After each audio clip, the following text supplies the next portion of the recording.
अस्सलामुअलैकुम। कहानी टाइम में नाज़रीन को खुशामदीद कहते हैं। कहानी सुनने से पहले हमारे चैनल को सब्सक्राइब करें और साथ लगे घंटी के बटन को भी दबा दें ताकि हर नई कहानी का आपको पता लग सके। शुक्रिया।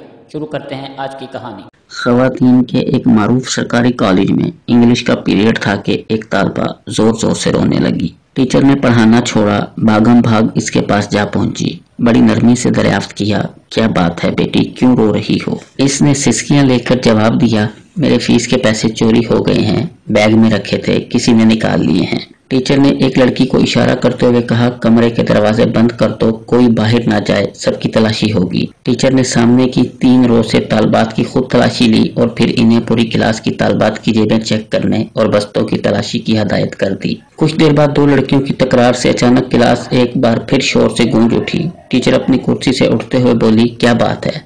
मिस तलाशी लेने वाली तालबा बोली, कौसर अपने बैग की तलाशी नहीं लेने दे रही। टीचर वहीं तड़क से बोली, पैसे फिर इसी ने चुराए होंगे। कौसर तड़प कर बोली, नहीं मिस, मैं चोर नहीं हूँ। चोर नहीं हो तो फिर बैग की तलाशी लेने दो। नहीं। कौसर ने किताबों के बैग को सख्ती से अपने सीने के साथ लगा लिया। नहीं, मैं तलाशी नहीं दूंगी। टीचर आगे बढ़ी। इसने कौसर से बैग छीनने की कोशिश की लेकिन वो कामयाब ना हो सकी। इसे गुस्सा आ गया। टीचर ने कौसर के मुंह पर थप्पड़ दे मारा। वो जोर जोर से रोने लगी। टीचर फिर आगे बढ़ी। अभी इसने तालबा को मारने के लिए हाथ उठाया ही था कि एक बार और आवाज गूंजी, रुक जाओ। टीचर ने पीछे मुड़कर देखा तो वो प्रिंसिपल थी।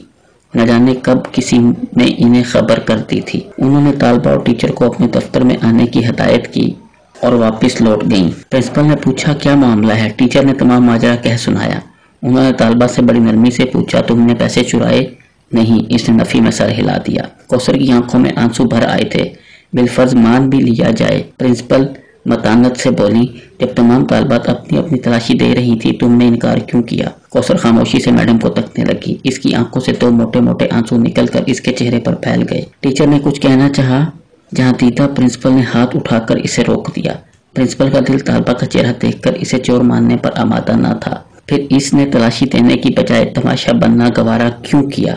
इसमें क्या राज है? वो सोचने लगी और फिर कुछ सोचकर टीचर को क्लास में जाने का कह दिया। प्रिंसिपल ने बड़ी मोहब्बत से कौसर को अपने सामने वाली नशिस्त पर बिठाकर फिर इस्तफसार किया। इसने खामोशी से अपना बैग इनके हवाले कर दिया। प्रिंसिपल ने इश्तियाक, तजस्सुस और धड़कते दिल के साथ बैग खोला, मगर ये क्या, किताबों कापियों के साथ एक काले रंग का फूला पिचका हुआ शापर बैग भी बाहर निकल आया। तालबा को यूं लगा जैसे इसका दिल सीने से बाहर निकल आया हो। कौसर की हिचकियां बंद गईं। प्रिंसिपल ने शापर खोला तो इसमें खाए अध खाए बर्गर, समोसे और पिज्जे के टुकड़े, नान, कुछ कबाब और दही की चटनी में डूबी चिकन की बोटियां। सारा मामला प्रिंसिपल की समझ में आ गया। वो कांपते वजूद के साथ उठी, रोती हुई कौसर को गले लगाकर खुद भी रोने लग गई। कौसर ने बताया, मेरा कोई बड़ा भाई नहीं, दीगर 3 बहन भाई इससे छोटे हैं। वालिद साहब रिटायरमेंट से पहले ही बीमार रहने लगे थे।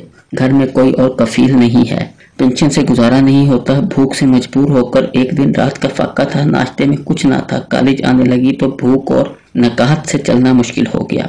मैं एक टिक्का कबाब की दुकान के आगे से गुजरी तो कचरे में कुछ नान के टुकड़े और अध खाना एक चिकन पीस पड़ा देखा। बेख्तियार उठाकर खा लिया। करीबी नल से पानी पीकर खुदा का शुक्र अदा किया। फिर ऐसा कई मर्तबा हुआ। एक दिन मैं दुकान के थड़े पर बैठी पेट का दोज़ख भर रही थी कि दुकान का मालिक आ गया।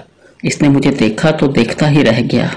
नदीदों की तरह नान और कबाब के टुकड़े खाता देखकर पहले वो परेशान हुआ, फिर सारी बात इसकी समझ में आ गई। वो एक नेक और हमदर्द इंसान साबित हुआ। मैंने इसे अपने हालात सच सच बता दिए। इसे बहुत तरस आया। अब वो कभी कभी मेरे घर खाना भी भेज देता है और ग्राहकों का बचा हुआ खाना, बर्गर वगैरह रोजाना शापर में डाल कर अपनी दुकान के बाहर एक मखसूस जगह पर रख देता है, जो मैं कॉलेज आते हुए उठाकर किताबों के बैग में रख लेती हूँ और जाते हुए घर ले जाती हूँ। मेरे अम्मी अब्बू को इल्म है। मैंने कई मर्तबा देखा है लोगों का बचा कुचा खाना खाते वक्त इनकी आंखों में आंसू होते हैं। बहन भाई छोटे हैं, इन्हें कुछ इल्म नहीं, वो तो एक दूसरे से छीन कर भी खा जाते हैं।